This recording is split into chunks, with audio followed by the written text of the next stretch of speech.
शहर के कोलाहल से बहुत दूर, जहां डामर की सड़कें पतली होकर खेतों में खो जाती थीं, विहान, सौम्या और नीरज अपनी पुरानी धीमी बैलगाड़ी में हंसते बोलते सफर कर रहे थे। अरे यार, ये मानचित्र भी ना कह रहा है बस 10 किलोमीटर और, पर मुझे तो यहाँ रास्ता नहीं, सिर्फ ऊबड़ खाबड़ खेत दिख रहा। अरे चिल कर विहान, ये देहाती रास्ता है। देख, नक्शे पर सीधा रास्ता दिखा रहा है। गांव का रास्ता है, भटकेगा नहीं। बस थोड़ी देर और फिर पहाड़ी कुटिया में बढ़िया शाकाहारी पकवान मिलेगा। तभी सौम्या ने डरते हुए कहा, तुम दोनों को खाने की पड़ी है। जरा बाहर देखो, कितनी देर हो गई, एक भी मशाल, एक भी झोपड़ी नहीं दिखी। मुझे बहुत अजीब सा लग रहा है। यहाँ का सन्नाटा सामान्य नहीं है। बैलगाड़ी एक बड़े पत्थर से टकराकर रुक गई। बैल हांफने लगे और गाड़ी का धुरा टेढ़ा हो गया। विहान ने बार बार बैलों को हाँकने की कोशिश की, पर वे टस से मस नहीं हुए। धत तेरे की, लगता है धुरा टूट गया। रात देख रहे हो, अब हम सच में फंस गए हैं। यहाँ तो दूर संचार का भी कोई साधन नहीं है। शांत हो जाओ। वो देखो, दूर साल के पेड़ों के पीछे एक मध्यम सी रोशनी टिमटिमा रही है। चलो, जरूर कोई गांव या हवेली होगी। मदद मांगते हैं, यहाँ रुकना ठीक नहीं। तीनों ने जल्दी से बैलगाड़ी को किनारे रोका और नीचे उतर आए। जैसे ही उनके पैर जमीन पर पड़े, जंगल में अचानक एक अजीब सी खामोशी छा गई। ऐसी खामोशी जिसमें उनकी सांसों की आवाज भी साफ सुनाई दे रही थी। बैल थकान से हाँफ रहे थे और आगे बढ़ने को तैयार ही नहीं दिख रहे थे। मजबूरन तीनों ने एक दूसरे को इशारा किया और उसी टिमटिमाती रोशनी की दिशा में जंगल के अंदर की ओर चल पड़े। हवा में हल्की ठंडक और मिट्टी की पुरानी भीगी गंध फैली थी। रोशनी कभी तेज होती, कभी धीमी, मानो कोई उसे हिलाकर रास्ता दिखा रहा हो या छिपा रहा हो। सूखे पत्तों पर उनके कदमों की चरमराहट साफ सुनाई दे रही थी। चारों तरफ सन्नाटा ऐसा था जैसे पूरा जंगल उनकी चाल को गिन रहा हो। फिर भी अब उनके पास उसी रोशनी का पीछा करने के अलावा कोई रास्ता नहीं था। वे धीरे धीरे घने पेड़ों के बीच गहराई में उतरते गए। आधे घंटे की मशक्कत के बाद तीनों एक टूटी फूटी पुरानी हवेली के सामने पहुंचे। हवेली बहुत पुरानी थी। दीवारें जगह जगह से उखड़ी हुई थीं। खिड़कियों के शीशे टूटे फूटे। बोर्ड पर लिखा था, पुश्तैनी हवेली, शांति कुंज। मुख्य दरवाजा खुला था, पर अंदर घना अंधेरा। ये तो कोई पुरानी हवेली है। नीरज, यहाँ कौन मदद करेगा? मुझे अंदर नहीं जाना। ये जगह बहुत भयावह लग रही है। सौम्या, बाहर ठंड बढ़ रही है और ये इलाका जंगली लगता है। बस रात काटनी है। सुबह होते ही कोई लुहार या कारीगर ढूंढ लेंगे। चलो। वे तीनों हवेली के अंदर चले गए।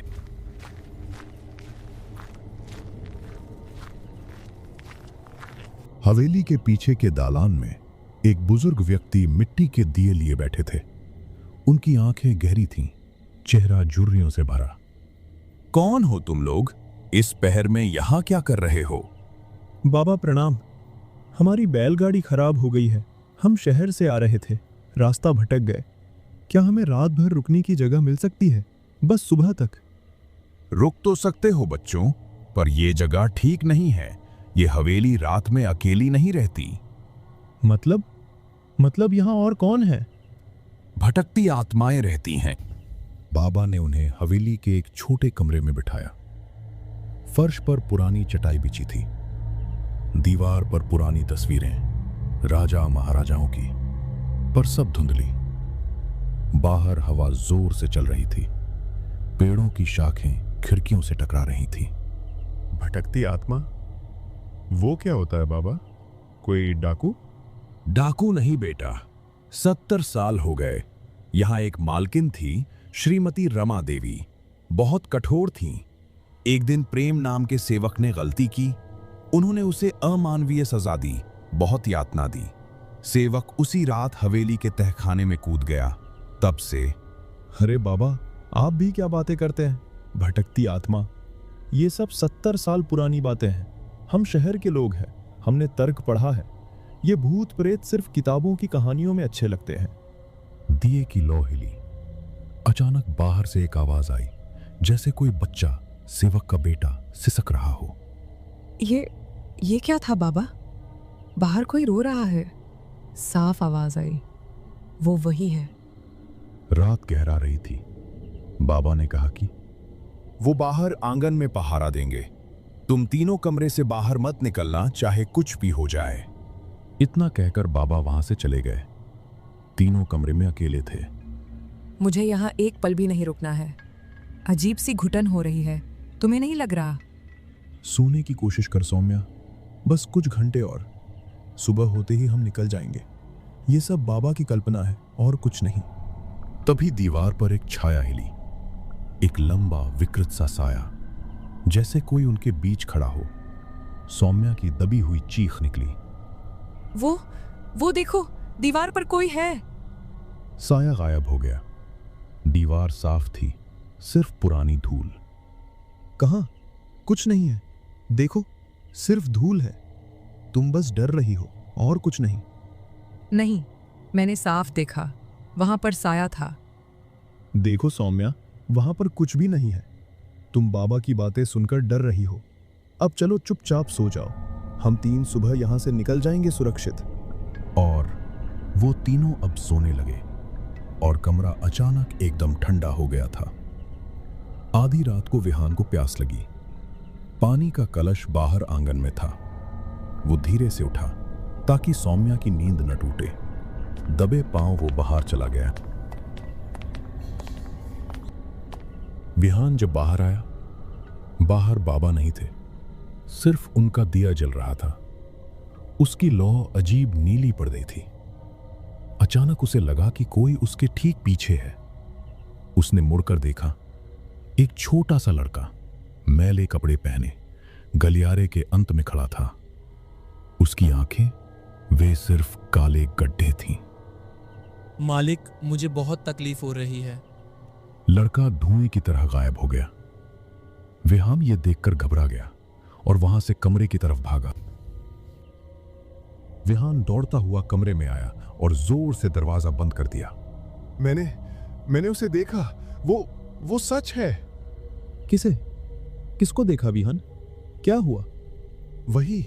वही सेवक का बेटा जिसकी बात बाबा ने की थी। मैले कपड़े, काली आंखें। हे भगवान, वो यहीं बाहर था। क्या क्या बकवास कर रहा है? तूने भी? बकवास नहीं है। उसने मुझसे बात की, कहा, मालिक मुझे बहुत तकलीफ हो रही है। ठीक है। अब कोई बाहर नहीं जाएगा। हम सब जागते रहेंगे सुबह होने तक। तभी बाहर से फिर वही रोने की आवाज आई, पर इस बार ठीक दरवाजे के बाहर। सुबह होने में अभी देर थी। तभी दरवाजे पर धीमी दस्तक हुई। तीनों उछल पड़े। विहान ने हिम्मत करके दरवाजा खोला। बाबा के हाथ में एक पुरानी मुड़ी तुड़ी पांडुलिपि थी। ये लो, ये मालकिन रमा देवी की दैनंदिनी है। मुझे उनके पुराने बक्से से मिली। इसमें शायद उस रात का सच लिखा हो। पढ़ो, शायद समझ सको कि वो क्या चाहता है। वह तीनों चटाई पर बैठकर दैनंदिनी पढ़ना शुरू किया। दैनंदिनी में लिखा था, आज मैंने बहुत बड़ी गलती की। प्रेम को बहुत मारा। वो रोता रहा, कहता रहा, मेरी गलती नहीं है। मैंने गुस्से में कहा, तहखाने में जाकर सोचो। वो गया।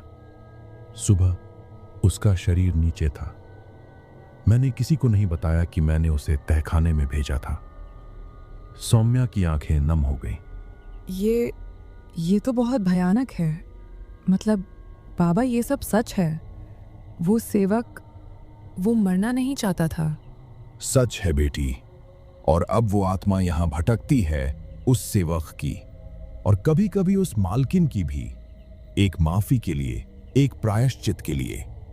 बाहर कोहरा इतना घना हो गया था कि खिड़की के पार कुछ नहीं दिख रहा था। तभी हवेली की पुरानी जंजीर अपने आप बजी। बस बहुत हो गया। मैं 1 मिनट और यहां नहीं रुकूंगा। हमें यहां से निकलना होगा, अभी, इसी वक्त। पागल हो गया है क्या नीरज? कैसे?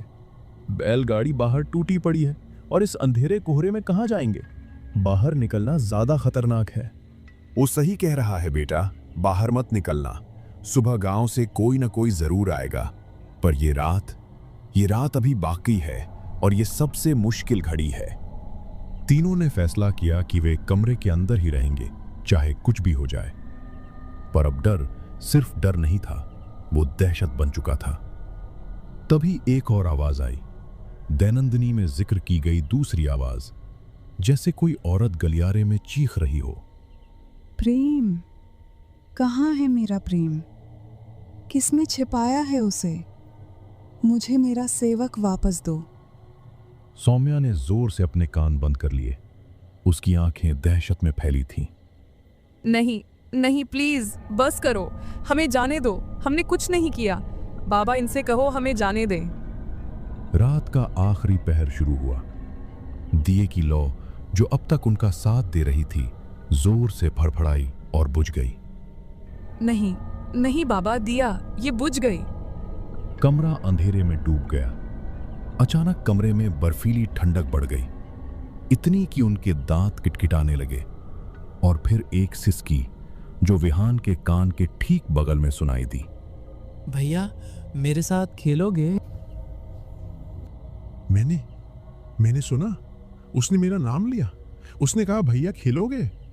नीरज, वो मेरे सामने था, ठीक मेरे चेहरे के सामने, छोटा सा, पर उसकी आंखें, भगवान, वो आंखें नहीं थी, वो सिर्फ काले गड्ढे थे। शांत शांत रहो। देखो, ये सब हमारा दिमाग खेल रहा है। अंधेरा है, हम डरे हुए हैं, बस हम तीन हैं, कुछ नहीं होगा। वहम? तुझे ये वहम लगता है? बाबा ने साफ कहा था, भटकती आत्माएं दोनों आते हैं, सेवक और मालकिन एक दूसरे को ढूंढते हैं। ये वहम है क्या? बच्चों सुनो, अब पीछे हटना नामुमकिन है। रात का तीसरा पहर शुरू हो चुका। ये वो वक्त है जब भटकती आत्मा सबसे ताकतवर होता है। मैंने चटाई के नीचे हल्दी की लकीर डाल दी है। कुछ भी हो जाए, इस घेरे से बाहर कदम मत रखना, ये तुम्हें बचाए रखेगा। बाबा, हमें ले चलो यहां से प्लीज। कोई और रास्ता होगा? पीछे का द्वार, हम खेतों से निकल जाएंगे। खेतों में धुंध है, वो धुंध जिंदा है। उसमें कदम रखोगे तो सुबह तक गांव के लोग तुम्हें ढूंढते रहेंगे। अचानक हवेली की घंटी फिर बजी, इस बार 3 बार, धीरे धीरे, जैसे कोई उसे हाथ से खींच रहा हो।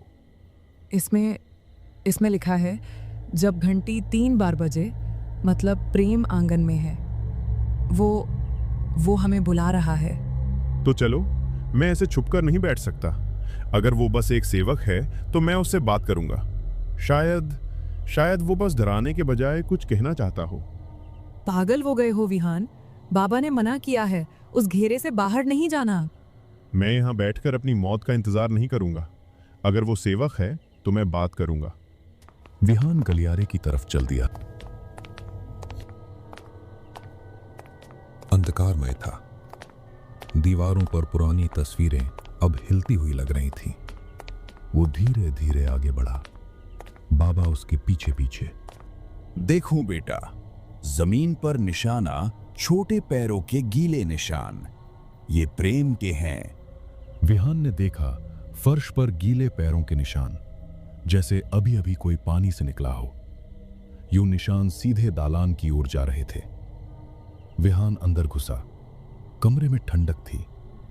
बीच में एक छोटी सी चौकी पर प्रेम बैठा था। उसका सिर नीचे झुका हुआ था। मालिक, आप भी मुझे मारोगे?